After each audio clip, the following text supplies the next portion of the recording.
Salut à vous très chers développeurs, j'espère que vous allez bien. Et tel est le cas pour moi, je vais aussi bien pour continuer avec la suite de notre série de vidéos. Alors précédemment, on avait vu comment est-ce qu'on a manipulé les différents services qui nous ont permis de faire la navigation, de mener à bien la navigation de notre application. Mais vous allez voir ici qu'ici on réactualise la page accueil et on est déjà connecté à notre application.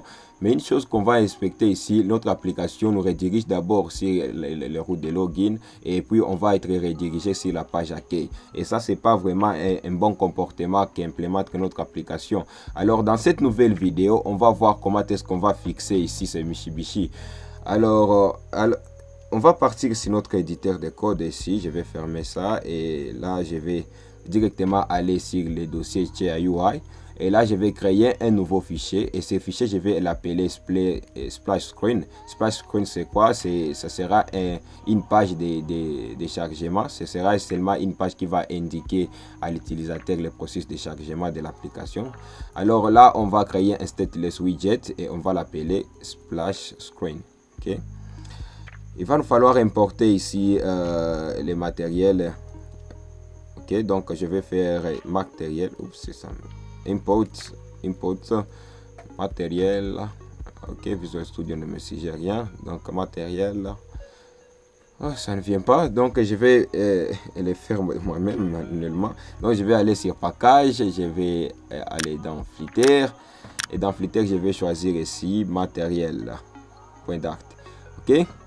Go. Alors notre widget va indiquer seulement, va nous retourner un conteneur et dans ce conteneur va contenir ici un child qui sera un widget qui va nous permettre de centrer notre indicateur ici des processus de chargement. Donc on aura ici cycle progress indicator pour indiquer à l'utilisateur ici les processus de chargement pendant que notre application s'initialise. Alors après cela, on va aller sur main.dart, notre fichier principal. Alors vous allez voir, c'est ici que notre application se charge. Et avant que l'application se charge, on initialise d'abord les services ici d'authentification. Et il semblerait que notre application se charge avant que les services d'authentification puissent s'initialiser. Donc ce qu'on va faire, on va ajouter la propriété build qui prend une fonction et cette fonction à paramètre qu'on aura à préciser ici le contexte de notre application et le child, ça sera ici la page qui va être affichée à l'utilisateur et que donc on va retourner ici le stream builder. Le stream builder, pourquoi? Parce que on va initialiser d'abord les données. Et les données qu'on va initialiser, la source de données qu'on va initialiser, c'est un stream. Et le stream ici nous vient des services d'authentification, comme vous pouvez le voir là, les services d'authentification de Firebase.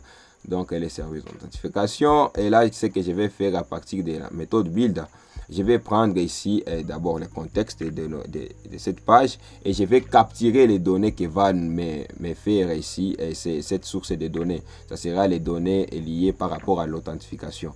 D'abord, je vais prendre ces données. Ok, je vais prendre snapshot.data et je vais les convertir en string. Et à partir de ça, je vais comparer si les données que j'ai converties ici en string n'est pas égale ici aux données que j'ai initialisées ici, ma source. Et si ce n'est pas égal, donc si on n'est pas dans les services ici d'initialisation, permettrait ici le terme. Donc si on n'est pas dans l'état d'initialisation, là je vais directement ici aller sur la page accueil, ok, où je vais charger les routes qui va me donner ici le BIM Appress là.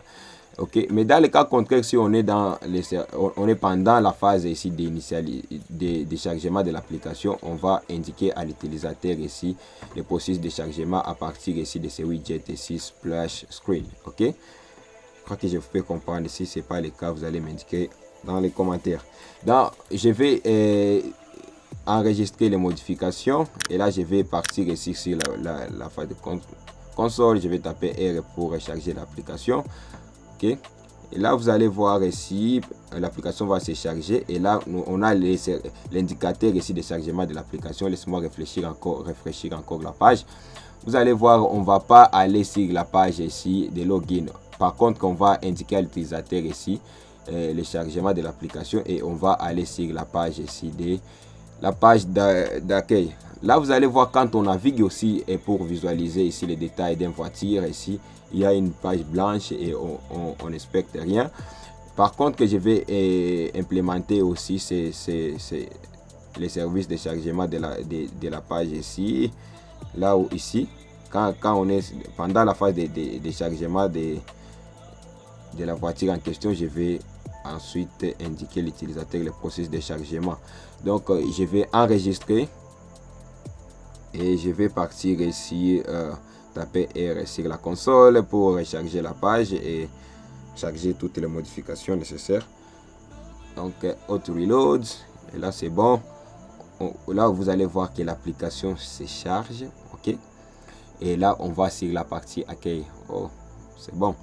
Et là, si on va visualiser ici les détails de cette voiture, vous allez voir que ça va charger d'abord. Laisse-moi vous montrer. Ça va charger ici et ces données. Vous allez voir ici, ça charge les données. Mais pour toutes les voitures, c'est bon vraiment.